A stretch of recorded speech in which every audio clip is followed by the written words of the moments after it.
Hey, let's do it again. Hey, it's like, I love it, man. People just tuning in are like, what in the world is this guy doing? This is what this guy does. Whatever I want, it's unique, it's different, it's something you haven't seen before. What is he doing back there? I don't. Hey, thank you. It's Sunday. It's a rainy Sunday here in old Chicagoland, and it's September 11th. And actually, on a, you know, it's a weird day. The world changed, what, 21 years ago now. And I was 23 years old. I was not even 2 years out of the US Navy. And yeah, I thought maybe I'd have to go back. So I'd love to know where you got, well, you don't have to share. We don't have to get, all dark about it, but I'd love to know where you guys were. Um, you know, well, I just said that. So I'm doing two things at once. Fixing my phone there. I always got to make sure. I'm always super paranoid that I'm not on and I'm just talking to my camera. So, yeah, anyway, weird day. Always September 11th. The world changed. And again, like I said, I was 23.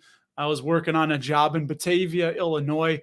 No idea what was going on. I was listening to a college radio station, FM 89.1 WONC out of Naperville, Illinois. And they were like, I thought it was like the one guy thought it was a joke. It was like college students. And hey, Caitlin turning 1 year old. Wow.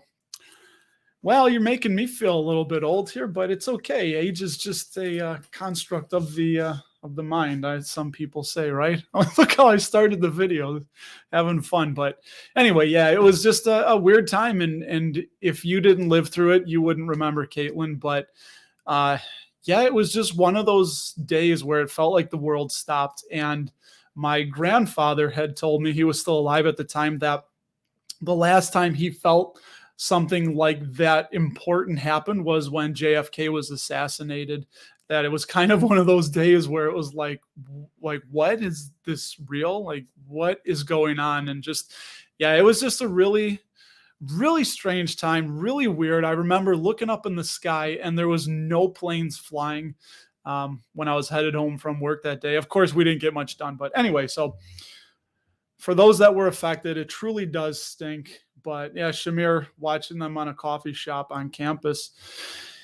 Yeah, man, it was a weird time. But hey, Joe Rad Dad Investors in the house. What's up, bud? Oh, I didn't salute all y'all with me fooling around. Dude, Freedom Stacker, my guy.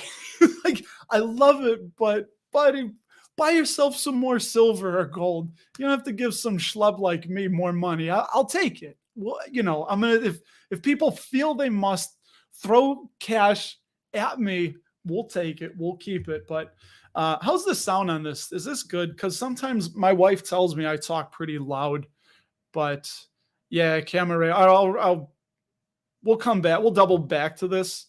Yeah, it was under attack. Yeah, it's funny. Somebody actually, when I was listening to the college kids, I think they said that somebody they thought somebody was drunk, or it was just like, I don't know, some small pilot plane or something like that. And yeah, my wife, actually, she was my girlfriend. We had just moved in together at the time. I called her and she had just become unemployed. So she was home. And yeah, I was talking to her when the second plane hit, and it was just crazy. Like, it's weird. I'm like getting chills thinking about it, because it's like, dude, did that really happen? And yeah, because I called her and I was like, hey, I'm like, what's up with New York? They said on the radio, there's a plane that is like, that it flew into one of the World Trade Center towers. Like, what's up with that? And she put the TV on, and we were talking, and she's like, oh yeah. Oh, dude, it just right there, I got chills. I mean, it's just, it's so surreal. And it's so weird that days like that. And again, going back to my grandfather, he said he never, ever forgot where he was at, what happened when he found out that Kennedy was assassinated. So yeah, that's, it's a day I had to mention that. I had to bring it up. But thank you for saying my sound is good. But let's, I want to touch on, I had a fun idea I was going to do a long video on it, but I thought, it could get long in the tooth. I'm still learning how to do this YouTube thing, but I thought this would be good for a live stream. because I'm going to pop on just the stock ideas. Let me set it up here. Just the stock ideas for companies. What I did is I wanted to look at companies that are down, like how cheap are they in relation to where they've been at in the past. And this is something that was kind of fun, going through a whole bunch of companies here to bring in and share with you guys. And again, I discounted the COVID crash, the pandemic crash, because, everything fell. Nobody knew what was going on. Everybody was just selling right then. And that's actually another one. I remember when the world was shutting down from COVID. I mean, I think most of you will probably remember where you were at when you heard, like, we were going home from work and we didn't know what was going on. We were going to go home and wait to hear from the governor and from the president. And yeah, man, just another weird one. Not as much gravity as 9/11, but anyway, so I discounted the COVID crash if they were anywhere close to where they are now. So I wanted to go back further than that. So these next 8 stocks that we're going to share are right here on the screen as I put it up. And I wouldn't say I'm fumbling and bumbling through this one. It's just, yeah, I'm older. By the way, I'm a big horror movie buff, so big horror movie fan as I'm talking and doing 17 things at once. Here we go. Let me share this here. And I think you guys will be able to see that. So the first company on the list, making sure I'm right here. Hey, there it goes. All right, cool. I think you guys can see that now. So the first one is SAP. They're a German producer of software for management of business processes company. A lot of these I've actually heard them talk about on the Dividend Talk podcast, but you'll see here it's at $87.07. And they were this cheap last in December of 2016, and they have a current yield of 2.38%. So I also wanted to look at companies that had a yield over 2% as well, just a little bit higher yield, which a lot of these do. Because remember, when the share price drops, the dividend yield pops. It goes in the opposite direction. So first one, and then I'm going to just throw at you guys. I'm not going to throw up on the screen. Just going to throw at you guys the Simply Safe score. They get a score of 99, and they have a yield again of 1 point. Now, see here, this is weird. Check this out. I didn't notice this, but Simply Safe shows them having a yield of 1.72, and Google has 2.38. So, hey, go figure. I didn't run the numbers and crunch them, but I'm guessing one of those is right, and I'm not sure which one to go with. So if anyone wants to verify, knock your socks off, knock yourself out. That's the first one, SAP. Second one, you know them, you love them. We've done a lot of content on Intel, currently at $31.46. They have not been this cheap since April of 2016. So obviously, dividends notwithstanding, it's like we can turn back the clock, go back in time, get in our DeLorean, head back to April of 2016, and it's like, going back in time. Now, will it ever go back up to where it was? We'll have to see, but currently 4.64% yield. Let's see if it's the same on 4.64. They're actually, because that's a foreign stock, so that's where some of that wonkiness may be from. But Intel dividend safety score of 80. I think it's going to be a good turnaround play. Pat Gelsinger was the former chief technical officer. He replaced Bob Swan, who was the chief financial officer. So I think they're looking at it differently, and having the CTO in there, I think, is really good. And from what I understand and I've read, chip cycles take about 3 to 5 years to play out from when they're, I guess, from the inception of them to the design, to the testing, to bringing to market and starting to derive revenue from that. So Gelsinger hasn't even been there at the helm for, I think, 20 months. It's like 19 months or something. So I think he's got a little bit more time to go to see what happens. Next up, this is one we covered on the channel last week. Scott's Miracle Grow, ticker SMG. Check that out, baby. They have not been this cheap. And it was close. It was close during the pandemic crash, but they missed by a few bucks. So we're in the clear, but they have not been this cheap since October of 2014. So you can go back in time and grab yourself some Scotts. And yeah, they went up pretty pretty high. They're over $250 a share not too long ago. And that's Scott's. They were downgraded by Simply Safe from 70 to 50 because they think that there's a strong potential and a likelihood that they could cut the dividend or suspend it because their debt is starting to get a little bit out of hand. I think it's like 6 times EBITDA, and that's a little bit over levered there. So they did say, though, in their write up that if the dividend does get cut, people are going to ditch Scott's, and that's probably a fantastic buying opportunity because it's more likely than not a short term issue that they'll be able to fix. So keep that on your radar. I mean, that dividend yield 4.56%. They got it dead nuts there. And yeah, if they cut the dividend, everyone dumps, I might actually pick up a few more as well. Next, moving on along to VFC. I got my little cheat sheet here, so I don't have to fumble and bumble and stumble quite as much. VF Corp, one of my favorite brands, Dickies. I'm always wearing Dickies. That's been my jam since my days in the 90s when I was living in San Diego. Kind of that whole, I guess, SoCal. I don't know if I want to say Cholo, but I don't know. I've always loved the Dickies. It's kind of been my blue collar thing, I guess, that I wear. But VF Corp, they're an apparel company. They own Vans, North Face, Timberland, Dickies, and Supreme, amongst other brands like JanSport, I think, and Eastpak might be another one. But look at this one going further back as we're going here back into the time machine. VF Corp hasn't been this cheap since April of 2013. So this is definitely interesting, but they do have a dividend safety score of 80. I think it's just a lot of the inflation and supply chain issues while we make up a new word here. Dividend yield of 4.61%.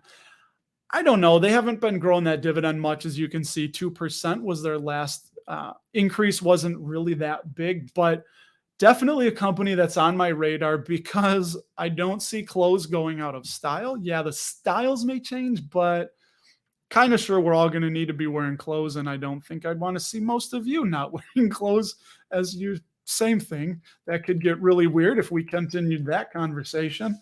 Next up, Koninklika Phillips, which is, I think Koninklika just means company. I wish EDGI was listening, and if he is, you can correct me. I think that just means company.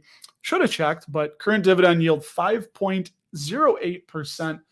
And they're a health tech company founded in 1891, headquartered in Amsterdam. They're beaten down pretty bad. And we see here from the chart, they haven't been this cheap since June of 2012. So it's been, what's years? 22, 10 years. It's a decade. We can roll back the clock a decade. Now, granted, there's no guarantee that it's going to go back up to where it once was. But, if you believe in the company, which Simply Safe gives them a safety score of very safe, 84. Yeah, here that must be it. That's probably the wonkiness. 5.06 on Google and 4.32 on Simply Safe.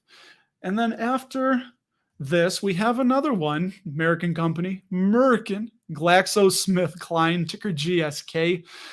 I don't know. I've looked into them before. I just can't really see myself ever buying them. I think there's better options out there, but they're at 5.8%. Glaxo hasn't been this cheap since May of 2009. And I know there's some people in I see on Twitter that like Glaxo, but yeah, but look at that. I mean, they've just been pretty flat for many years. Right around 2014, they had it's just, I don't know. And they get a safety score of 40, unsafe. So 6.84, they got him here. That's interesting with the discrepancies. All right, two more. This one's going to be fun. This is not the Tornado, but the Vornado Realty Trust, ticker VNO. VNO is a office and street retail. I wanted to call it a street REIT. Is that a word? Street retail? I looked on Google and they said street retail. That I really haven't dug into this company. I ran a screener, spent about 30 minutes just pulling out some of these companies, and I thought this one kind of made me laugh, mostly because of the name Vornado and what I'm going to show you next. That well, they have a dividend yield of 7.65%, but yeah, hitting on that street retail, man.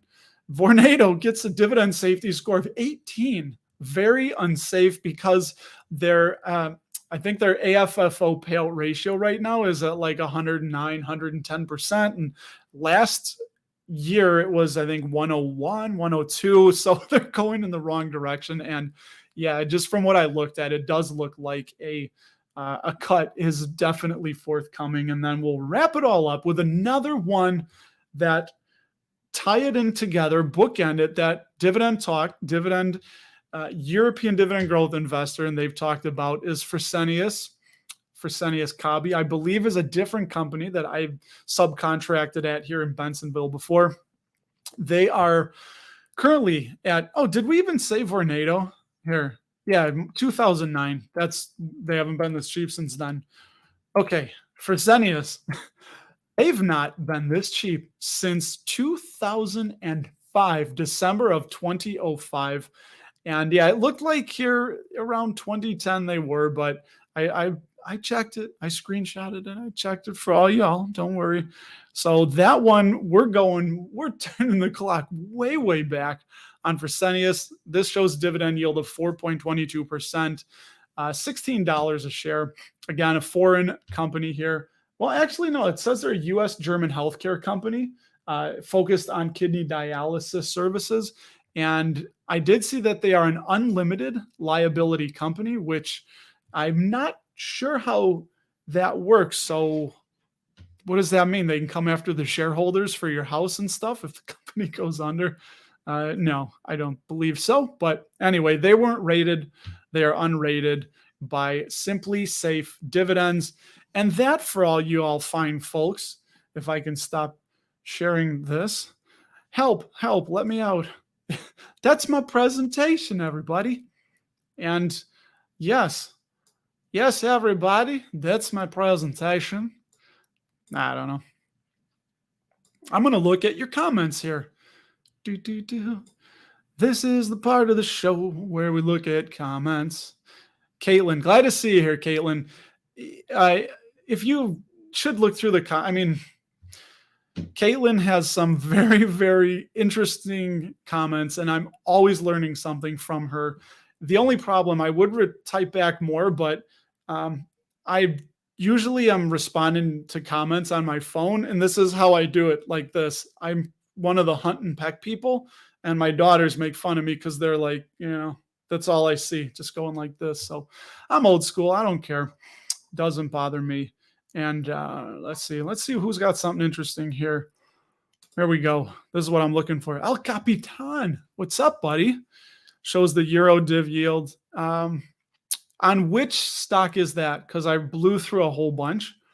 So I'm guessing that might be SAP, right? Seeking Alpha shows 2.38. Okay. That's interesting too. See, this is why I love you guys. I didn't catch that it was annual. Yeah, I know a lot of the European companies are annual, and some are really crazy and they go by annual. But yeah, that's not surprising to me at all. Let's see. Okay, Caitlin, 2.4, converting back to US. Yeah, absolutely. Yeah, it gets wonky, right? And then I'm pretty sure. So does anyone know? They're not an ADR, right? So I don't think you have to pay the ADR management fees like I do with Neo and I believe Unilever, right? The PLCs, you have to. Look at this. Ron to the rescue. It means royal. Thank you. Yeah, that just shows my, what do you call it? Language barrier. Like the video I saw of the girl, I think it was a setup where she's talking with the dude in England, and there's a language barrier because she was like, oh, I want to buy this thing. And he said, oh, it's, 15 pounds. And she's like, no, I wasn't talking about weight. I don't know why it would be so heavy. Language blurry. Let's see. Black and Decker. Jason, I don't know who Black and Decker Decker is. She sounds like she's a lot of fun though. But is that like Blackbeard the pirate? Black and Decker? Yeah, Black and Decker looks solid. Ticker SWK. I know a few of these. Yeah, he corrected it. I know. I'm being silly. Oh, really? Yeah, unlimited liability actually does mean that if a mass liquidation event does happen, shareholders are legally liable for any outstanding debts. Wow. That would worry the heck out of me. And I don't really see the upside there because, like, I know with the corporations we invest in, Johnson and Johnson, if they want to hire on Dr. Evil and try and take over the world, then that was Starbucks, right? So if Starbucks wanted to hire, which by the way, they just had that new CEO for Starbucks. So I'll be interested to see that. I think he's got a 6-month window. Name escapes me right now. He's, I guess, going to be schooled by, boy, this brain fog is terrible. Oh, Howard Schultz. Why was I blanking there? But I don't know where I was going with that, with the CEOs and whatnot. Anyway, Johnson & Johnson wants to hire on Dr. Evil, then everybody dumps it and there's a big lawsuit and the company goes under or something. I don't know. That's a bad analogy, but you get what I'm saying. It's limited to the corporation. Like they can't come after me for my house, but yeah, I don't know. That's a real interesting one. Camera, keeping VFC on the radar. Yeah, I grew up wearing Vans. I love North Face gear outdoor. Did I say North Face? Let me see my little sheet here. What companies did I say they do? Yeah, I did say North Face, for crying out loud. This guy, I don't know what I'm waiting for on VFC. We could look at them real quick. Oh, I did have one thing I was going to show you guys. If you'd be interested, I was running a screener for my newsletter that I'm going to put out on stocks going ex-dividend coming this week, some ones that look interesting. And I had 44 matches up here. So I could just put that on the screen and then, just kind of scroll through and point out maybe 4 or 5 of them.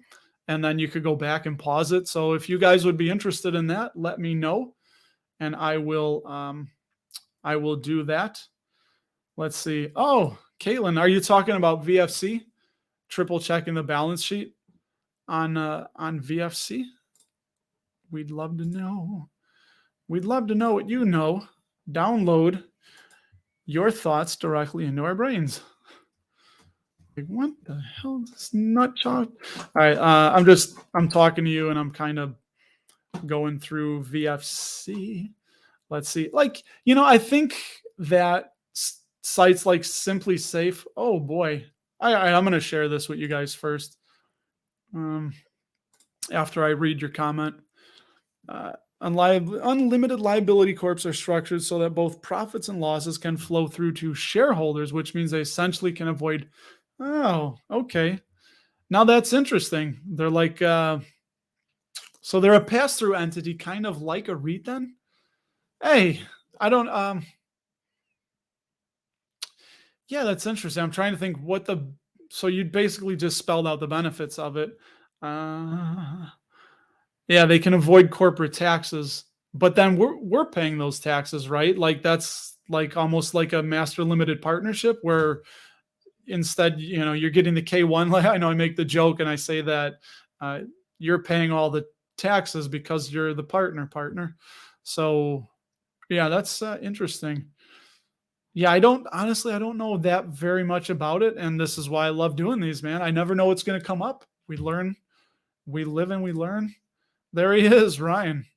Hey, nice video. He did, I don't want to give it away. He did a video where he tied in 3M. And we're just, look at this. Yeah, Camera. I agree, man. She won't come on. I've tried. I've said, you can even be faceless like I did with EDGI. I don't care. We can just hear your voice or use a robotic voice screener I don't mind. It's all information. Shamir up in Canada. pineapple refresher drink thingamajiggy yesterday. Dude, I love thingamajiggies from S-Bucks. Yeah. Ryan with the S-Bucks. I'm still missing those shares. Yeah, that's part of, me with the options. Oh, by the way, with that JPM, I'm getting a little bit, you know, I probably didn't do as much due diligence as I should have selling that JPM covered call for 120. I got a little bit, antsy. I know we have the CPI print this week, the, what is it, the Michigan consumers inflation or the, not that. Oh my God, the Michigan thingamajiggy where they gauge the consumer sentiment, right? Isn't that it? The Michigan consumer sentiment poll or something. But yeah, I don't know where I was going with this, people. I got 100 different things I want to talk about. Let's see. Here we go. Look at this.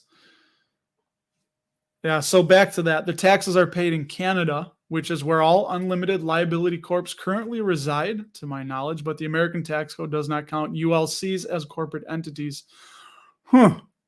Man, that's interesting. So then you'd probably be paying, I don't know how that works. Canadian taxes, right?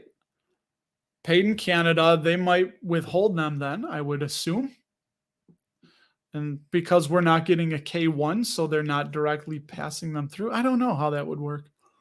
I don't know.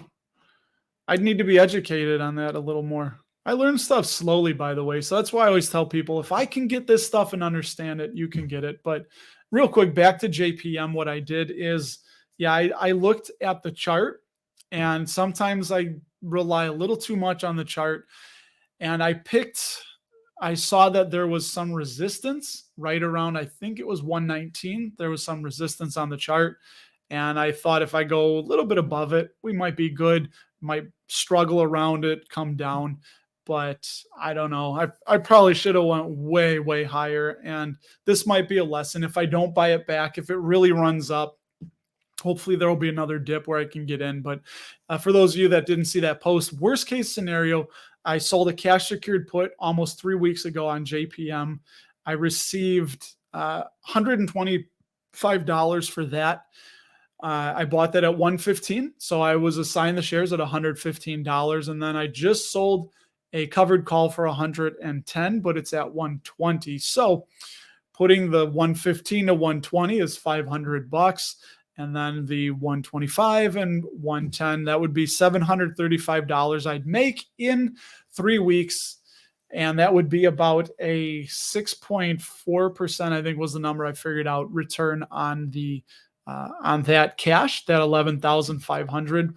But you know what? I mean, I kind of was liking having those shares of JPM, have a nice exposure in the self-directed IRA to one of the stronger financial companies. I think they're all pretty well off. I mean, they get those stress tests run, right? Caitlin, you probably more not versed. I don't know. I had a word there I was going to smash together. You're probably more well-versed on those, maybe. But yeah, I think a lot of the banks are okay. And I don't think we'll see that what happened back in 08 happen again. Yeah. Anyway, so what? Hey, clowning. Look at this. Look at this guy clowning. If you haven't know, I don't know. I say he. I assume it's a he. I don't know. Nowadays, I guess you got to be pretty careful with that. But he's on all the videos. Clowning is always there, thanking me for the content. I love it. And I hope to keep providing you with fun and sometimes a little bit different content, I think. I promised myself I wasn't going to say too much, but we've been doing that. As I had just had a few notes jotted down. I am him. There he is. All right, good. Now I know. Yeah, right. The queen is dead. Remember I said on the podcast, the queen is dead. Long live the king. It's I don't know how you guys feel, but do you think that, I don't know, do you pay attention to it a lot? Shamir, I think that was your queen, correct? That was your queen. It's weird here being in the United States. Now, granted, the my descendants came here after the Revolutionary War. They came here after the Civil War, but it's still the country I call home. And this country's antecedents, no, yeah, antecedents, right? That's the opposite of descendants, I hope. They fought a bloody war against King George III, who was, I believe, the same monarchical heritage, if I don't say that too fast. So, and then the whole kings and queens things, yeah, some of them might be elegant and fabulous, but they have subjects. Not a big fan of people being subjects. That's just my yeah. So were you upset by the queen's passing? I don't know, but you guys aren't subjects up there. I think they're just in name only, right? Yeah, I want to get back to this. I love this. Okay. Basically, the unlimited liability would pay their 25% corporate tax in Canada, with shareholders able to claim the foreign tax credit to offset it. The US doesn't count them as a corp, so no US taxes to pay either. Really? Okay. So then that's pretty much what I was saying, right? Or what I was thinking is that um, so if we were to buy a share of that here, then we don't, I don't know. Bear with me. My head's, if you can see smoke coming out of my ears, you can see the wheels of learning something new. So when I'm learning something new, I will just read over it and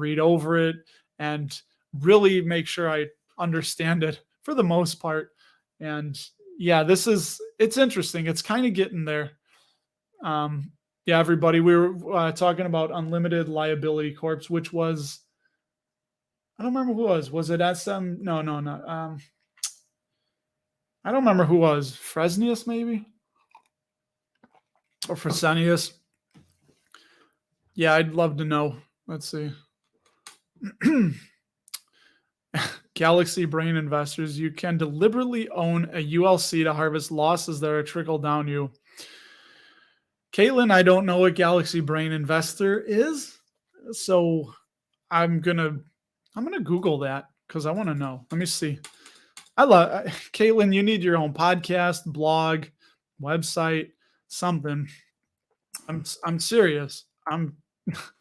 You have too much information and knowledge that you could share with people to just leaving comments on people's. You should have your own dedicated thing, and you can be anonymous. My guy, European Dividend Growth Investors, anonymous. We just see the little cartoon figure of him. Let's see. Galaxy Brain. I don't know what that is. Investing. I can't spell. Galaxy Brain investment idea. Okay, so it's just kind of like an options wheel or something. It's not okay. Dude, you know what, Caitlin? I just learn every single time. Every single time I learn. Interesting. Oh, Galaxy Brain is a meme. Yeah. Well, you could turn that into a meme in and of itself that I didn't know what a meme was, right? Yeah, Shamir, interesting. Yeah. So the Queen King is our head of state. Yeah, I don't like to see. I'm sad that a person died. I don't like to see people die, but I mean, does she have really any power? Does the king or queen? I mean, I now getting to memes. I did see or is it a GIF? I don't know. The one where Prince Charles, he's got stuff on his desk and he's like pointing to people because he can't. There was something in he was gonna sign, I don't know if that's a bill or whatever. And there was something it looked like a butter dish was gonna hit his hand, so he was pointing to it to have somebody move it because he couldn't move it himself. Yeah. There she is, Nora, the stock explorer, the queen of stream. She's always, boy, that sounds filthy. Yeah. Queen of the live stream, I guess I should say. This show can get dirty in a hurry, but we're not going to take it there. We're going to stay up and above that. And yeah, she does streams all the time. And check her out, Nora the Stock Explorer. You see her logo and name, as I was going to say that word at the same time. Regarding VSC recently. Oh, that's right. I was going to show They recently spun off KTB, which was a huge source of free cash flow for them, which has caused some analysts to downgrade the stock. Okay, here, I want to do that real quick. We're going to share VFC because I was looking and I saw something that was interesting. Oh, that was my screener. Yeah, that's not what I wanted to show. Oh, because I was looking up Galaxy Brain. That's what I was. That's why I went off of VFC. Ay, ay, ay. You guys are in for a treat. Up. All right, let me see here. VFC. Here we go. Pop it on. Pop it on up. Pop, pop, pop. Yeah, so while they do get a safety score of 80, what I did look at, yeah, so they Dividend King, this shows 50 years of dividend growth for VF Corp, but really slow growth the last 5 years. 20-year CAGR, 11%. That looks pretty nice. Pretty nice. And they already won X, $2 per share. So they should be due for another increase in when was that last one? October. So in October, next month, they should be due for another increase. And yeah, there it is. Their dividend yield is 87% above their 5-year average.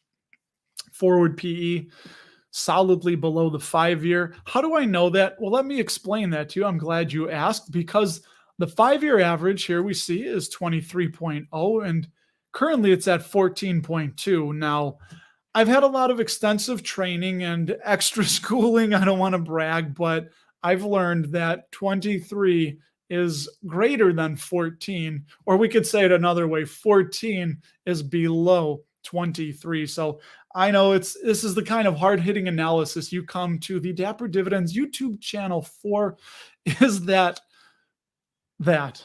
Yeah.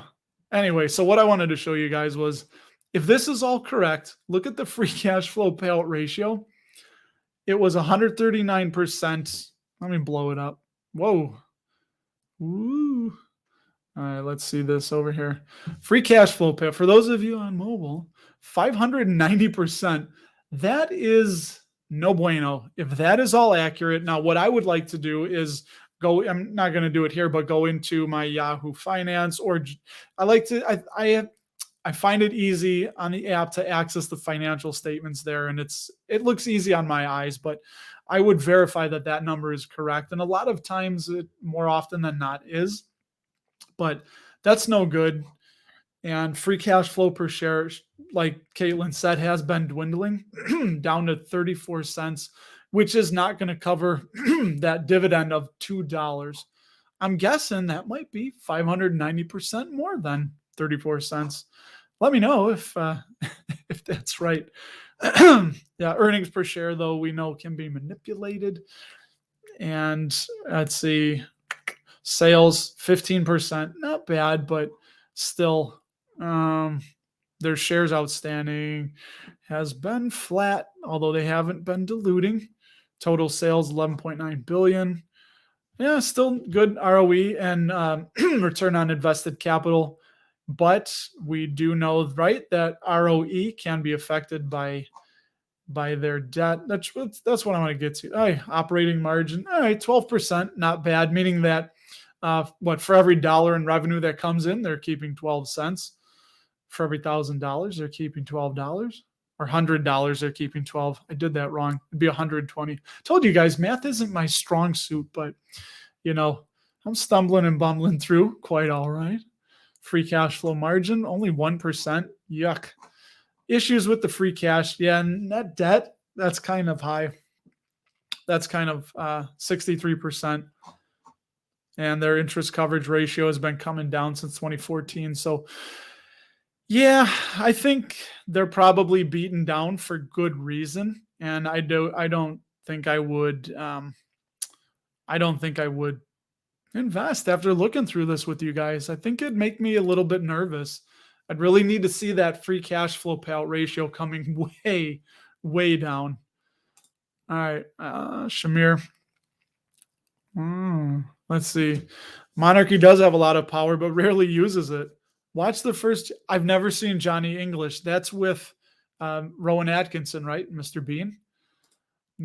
I'm glad I made you laugh. At least, for this hour we hang out, y'all can have a laugh.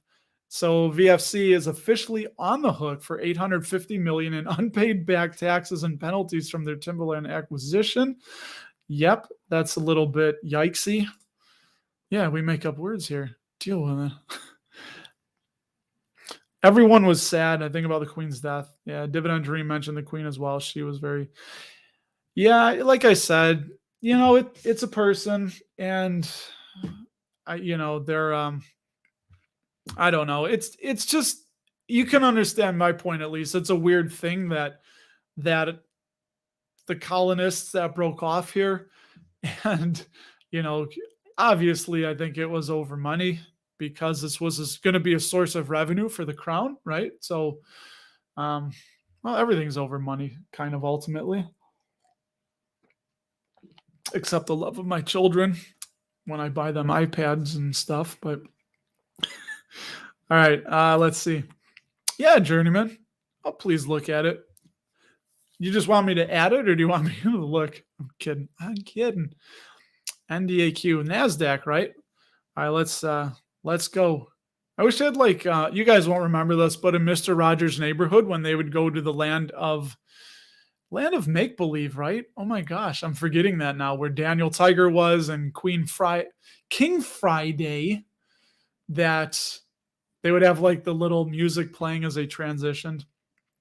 Yeah, anyway, sharing my childhood memories with all y'all. Journeyman wants to look at NDAQ, so golly, that's what we're going to do. Let's see. Hold on while I zoom this up to the top. Zoom out just a little bit. I think they were pretty solid last I saw. 61. Yeah, this is a company I've been really looking at here. Go bigger. Thank you. Go bigger, go home. 1.26% yield. Dividend growth is 11%. That's nice. Not very volatile, only 0.86 beta. And let's see a few more stats here. When were they founded? In 70s, right? I'll say at the bottom here. Yeah, founded in 1971. So let me get a few more here. I went too big. Let's get this all on the screen at the same time. So 9 years of dividend growth. I'm guessing that they may have just, dang it, started paying a dividend. People are probably giving me a headache, guy. All right, 80 cents of dividends per year, paying every March, June, September, and December. Timeliness doesn't look to be on sale to me. Their dividend yield is 28% below the 5-year average. And that's kind of like one of the things that I love to see, is when the dividend yield is above the 5-year. And then we want the PE below. So both of these are kind of on the wrong side of the 5-year average line. But they are toward the bottom of their 52-week price range. Do any of you guys own NASDAQ outright? I'm sure I own it in one of my mutual funds that I have through, Vanguard funds in my work IRA. Low 26% free cash flow payout ratio. So it looks like no issues paying the dividend. And look at this, $2.89 of free cash flow per share can easily cover that dividend of 80 cents per year. Yep. So their dividend looks really safe, although the sales has gone from 32% down to 0, and their earnings per share growth has been dropping. They've issued slight dilution of shares, but their sales have been going up and to the right. So ROE, Roe and Roik look okay. I'm going to have some twins and name them Roe and Roik, which is obviously, if you missed that, return on equity Roe and return on invested capital Roik. Free cash flow margin, 21%. All right. Operating margin, 28%. Very nice. So they look pretty good. 50% of net debt, in plenty of ICR. I don't know. I would probably wait, though. I'd like to see that. I'd like to see those yields look. Oh, they did a 3-for-1 split. Thank you for filling us in on that. Interesting. Well, obviously, as we know, with the splits, that doesn't change the market cap. That's only affecting the really the share price, right, is kind of like a gimmick to make something seem cheaper. Like we've seen Tesla keep doing, and was it at GameStop or AMC? GameStop split, right? Um, yeah, if you don't know, when companies split, does nothing with the valuation of the company. All it does is just increase or decrease the pie. So, like if you think of like a pizza, I think this is the easiest explanation. If you had, I don't know, when like they do a 20 for one, right? So if you had one piece and you get 20 slices, it's the same amount of pizza. It's just cut up into smaller part. You know what I'm saying, right? AMC split. Oh, there was AMC. Yeah, and the ape shares. I didn't really follow all that. Let me touch on Katie here. Katie, what's up, Katie? Skatey Katie. I don't know skating. I like skating. If you wanted high yield, just go for VZ. Yeah, I did a poll actually. I think it was here. I can look.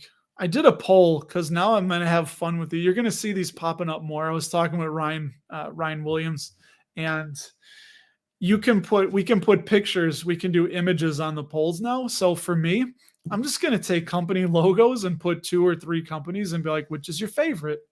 And I'm curious, but yeah, VZ hands down beat out AT&T.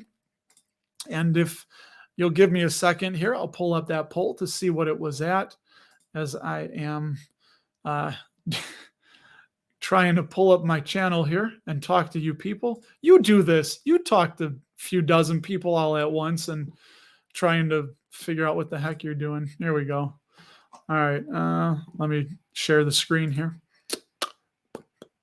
Let me share the screen. Let me share the screen. Do. All right. Let's see. Here it is. Okay. Are you ready? 1, 2, 3, go. Here we go. So, which beaten down telecom do you think was the better dividend stock? Hey, I got 251 votes. Not as many as my guy, Mr. Williams, out there getting thousands. Solidly done, by the way, Ryan. Yeah, 58% to 42% was the community feels that Verizon is the better dividend stock. Obviously, people have made cases for not wanting either of them, but there it is right there. And for those of you on, oh, come on. It won't go bigger. Get bigger. Come on, do it. I won't say it. I won't say it. Okay. We couldn't make it bigger. So you'll just have to zoom in and make it bigger yourself. Yeah. The ape shares. I thought that was interesting. Can you explain to everybody in just a few sentences what the ape shares were? Because I don't know. I thought I heard something. I don't remember what it is. Let's see. Marcus, what's up, man? Oh, Marius. Mariusz. Maybe it's Marcus. Marcus. I hereby deem you Marcus. Like, but my name's Mariusz. No, you're now Marcus. So, Marius, which way is better to invest 100K in the DGI portfolio one time, or should I do DCA? Well, that's only a subject that can take up a whole show. Everybody that's watching, please share your thoughts. My thoughts are that there's been studies done on this, and they have shown, well, it all depends on what you're DCAing into. Like if it is into, I guess, a broad market fund like the SPY, or I don't know, VT, like the whole world. I mean, right now we're down from, pretty substantially down from the highs. So I think the studies that have been done show that it worked out better when you just put it all in, because we know over the lifetime of the market, it goes up and to the right. In the US here, with the US market, like I don't know if I want to say SPY, because that wasn't technically around in like the 20s, but in the US market, if you put money in for any 20-year period, even if you started on the eve of the Great Depression, not the Great Depression, just my good God, was it Black Friday? The stock market, the 29 market crash. If you put it in on the eve of the 29 market crash, then 20 years from then, you would have been up. You would have not lost any money. So, you know what? I guess you're trying to time the market if you're DCAing it and the market just starts taking off again. Um, that's really hard, man. I mean, that's just my opinion. This is not financial advice. 100K is not anything to sneeze at. So, yeah, there you go. Thanks for baking me up. Baking me up. I'm all warm, Caitlin. Let's see. SMG. Hey, Trevon. Yeah, we talked about SMG at the beginning. I'd stay away for now. And I think I summed it up as I think there's a strong likelihood that they could cut or suspend the dividend, but it would just be to get their debt under control. And then I think after that, they would ramp it up again. So I think if they were to do that, everybody's going to sell. And I think then would be a great time to step in and buy. That's what we thought. Oh, and they were downgraded from safe to borderline safe by Simply Safe Dividends. Here we go. For anyone researching NASDAQ, be careful including more than 10 years of back data as NASDAQ's business model has changed. No longer trade volume dependent, tapped into corporate platforms and market services. Yeah, that's interesting. Wow. Yeah, look at that. Dude, so Caitlin will be here every week with me as my co-host. She can just answer questions here. I would be thrilled because it makes me feel smarter. We're all getting smarter, and I didn't think of that. Yeah, that's with Robinhood and all of Schwab, Fidelity, Vanguard. I don't know if they're all commission gone now, done. I mean, they make their money in other ways, but that's a great, fantastic thought. Thank you. And then she says lump sum is technically more likely to outperform, but the results were close. Emotionally speaking, lump sum if you're more afraid of missing upside, DCA if you're more afraid of catching downside. There it is. I don't think I could have said it any better, Caitlin. Yeah. I try. She's fantastic, you know. I love it, Caitlin. Thank you. I mean, it's just I'm happy that you're here fielding questions with us. And yeah, I mean, I guess this is next best. If you want low commitment, just pop on people's YouTube channels and videos and share your information. But yeah, I still say you should do some kind of content create. But I say that it's harder. It takes time and effort and learning. And I've learned a lot. And for those of you that have been with the channel for a while, yeah, since it was stashing worthy acorns way back in the beginning, that was just no idea what I was doing. No clue. I said I was going to put money into Stash, where I put money inside of Stash into Johnson & Johnson, Procter & Gamble, and Apple. That was one. That was the Stash. Worthy was Worthy Bonds, where I was going to be doing, I think I was doing like what? I don't even remember. $25 a week or something into each of them. And then Acorns, where I was doing like their broad diversified fund invest. And I wanted to compare them over years. It just got tedious and there's no desire there. Like, how is that going to help a viewer on their investing journey? Duh, it's not. So, now I'm trying to figure out and think like when I did this list, it could give you some ideas. You want to go fishing at the bottom of the barrel, take a shot, putting companies on your radar. So actually, I was talking to Ryan about this. We kick ideas back and forth. And, it's kind of like before I do any content, I'm thinking like, how will this help the viewer on their investing journey? Because even if somebody doesn't know, like, or trust us, they're always tuned in to WIFM, right? I'm tuned in to WIFM. What's in it for me? That was the Zig Ziglar, WIIFM. So you always have to be thinking about your viewer and what do they want? So yeah, I will be your neighbor clowning. That was it. Caitlin, yes, shy and paralyzed by social anxiety. Sisters intended. It's fine. This is the next best. This is the next best. I love it. I love it. Yeah, I'd like to know, what does she read? Oh, wow, the SEC filings. Do you have a website for that? So I I have not used the SEC filings for research. I'd love to know, where do you go, just to their website? I mean, I guess one day I'll just do a live stream and it'll just be Caitlin. I'm going to tell you guys to just hang back and I'll ask her questions. I'll do an interview like that. Earnings calls. Yep. Those are fantastic. The slide decks I like, although I will say at times they try to, any negative information, they're not really going to put big and bold and bright. So I take those with a grain of salt. But yeah, the earnings calls, my favorite part of the earnings calls are the analysts, when the research companies, or like you get Goldman Sachs, and they try and hit them with some pretty fun questions. And it really helps to hear how management is answering the questions, because they always start off with the prepared remarks, and it's prepared. They're just just reading to you. But I love it when the analysts say, like, this doesn't really make sense. Can you explain a little more about this? And then you hear how they, yeah, there you go.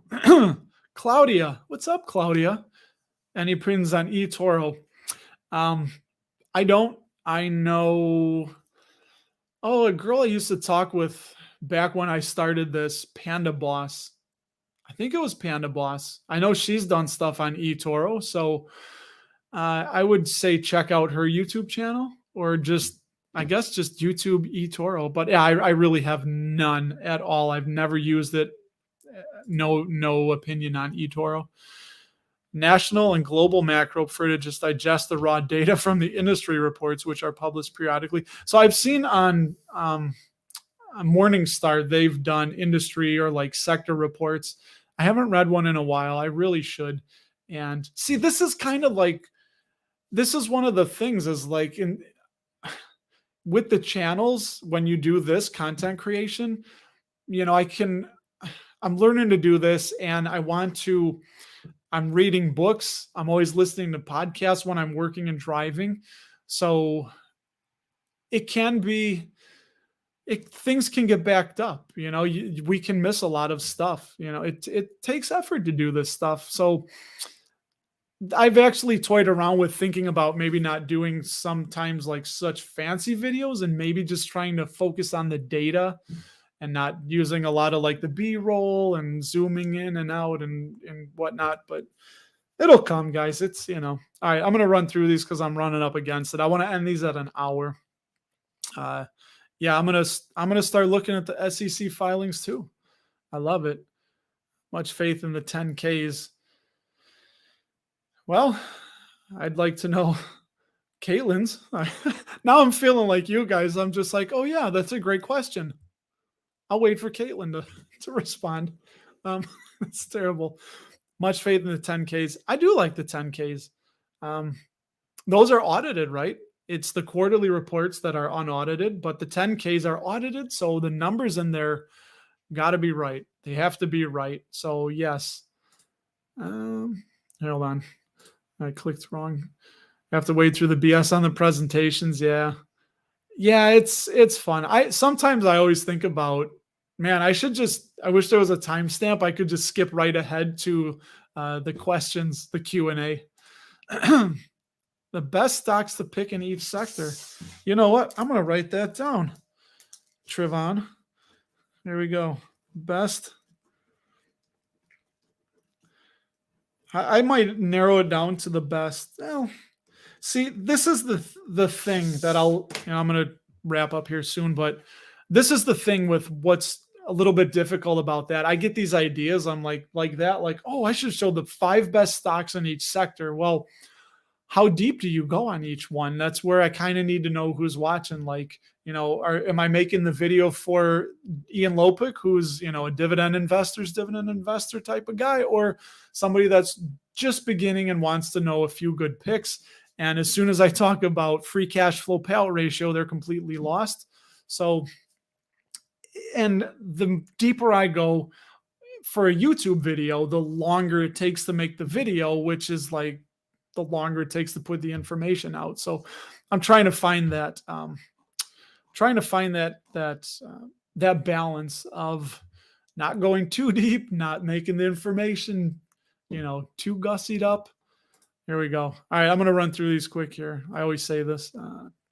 Caitlin says publicly traded companies will post links to their SEC filings on their investor relations page. So that's usually where I go. There it is, everybody. That is awesome. Great information. And yeah, I've seen those and I very rarely click on them. I think I recently did for Realty Income because I get their email alerts and it was just, I think some stock options were awarded. I was reading that filing. Next podcast. Hey, thank you, Jason. Thank you. The podcasts are fun. And if you've not, I've toned it down just a little bit. At times I was, now you get a little bit of me, but I didn't want to, I don't know. I'm learning that too. I'm learning a lot, everybody. This is all new to me. This area is Mark, Mr. Dividend Investor out in Hawaii. What's up, brother? What's up, man? Check out his channel, by the way. Check out his channel. Subscribe to him.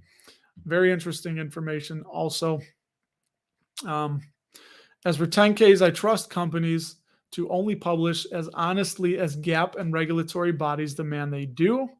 Yep, I trust my ability to break them down and dig out the truth far more. And she also says that GAAP in particular can create some really weird distortions with edge cases where things that are really Cap X get filed under expenses and so forth. Yeah, that's kind of where I'm reading. I'm reading 2 books, not including one I'm listening to on my Hoopla app, but in the how to analyze companies that, he's Bob Vaus is the author. He's really kind of touched on that a little bit. I mean, I'm just starting to get into the meat and potatoes of it, but he said companies will try to push the boundaries, like you said, of what they have to publish, and because it's in their best interest. They need to present like we're doing a great job. And if they can, I'm trying to think of a good example, right? Where they can move, I don't know, like one-time charges, they can bring them forth, push them back. There's like all kinds of, I don't know if I want to call it manipulation, but yeah, this is the end of the show. It's too much, but yes, you are right. All right. I'm over an hour now. 10Ks, do I use them? I do use them. I like that they're more detailed. And again, they're audited. So the numbers in there are what is probably the most accurate, as opposed like third party, like Simply Safe or Seeking Alpha, or, something that's just pulling the data from them. She has to ungap financials to get a clear picture. That's a lot of effort. And that, I'm telling you, Caitlin, you really, really could help people out with your opinions and your thoughts. And even if it's just a quick blog post or something, like free, anyway, that's up to you. That's your thing. But I'm learning. I may not be at your level yet, Caitlin, but I'm getting there, man. I'm getting there. I'm not calling you, man. I'm just in general, man. And all right, we're going to wrap up here in a couple minutes. Sense of humor. Yeah. Thank you. You're on the way to work in the morning. I try. I will say, and this can probably speak to Caitlin's point, this is still, it's getting more comfortable, but I don't know. It's weird. I'm not with you guys how I normally am. I'll get there, and it's taken some work, but I mean, it's not like I'm some, I don't know, foul-mouthed, masochistic. I don't know. I'd say the way I am right now on this live stream, this is probably like 90% of what I normally am. But like anybody, like anything, when the camera's off, it's going to be a little bit different. So, all right, everybody, I want to keep these at an hour. So I'm just going to go ahead and end it there before you guys start talking more. Again, Freedom Stacker, man, you don't have to give me the $5. I mean, I appreciate it. I don't know what this is. This is like alfalfa and the or Three Stooges when they do that, Victory and all that stuff. So anyway, guys, let me look into the camera, tell you that I want to thank you for swinging on by and spending a little bit of time again here. And as always, Caitlin, big shout out to all the information that you yeah, I see you, man. I see you. Again, Freedom Stacker, he has a channel. If you have any interest whatsoever in coins like gold and silver coins, check out his channel. Just go to YouTube, type in Freedom Stacker, and football started. Got football to watch later. So yeah. Oh, did they win? No kidding. All right, I'll stand just for that. Everybody else, yeah, camera. I didn't see that they won because I was on. I was going to leave it on in the background, but it was looking like a sloppy game. So no, actually, don't tell me what's going to happen. I will. I'll get the highlights. So now I'm going to go. So again, thanks for swinging on by and spending a little bit of time with me, and I will talk to you all later. Bye-bye, everybody.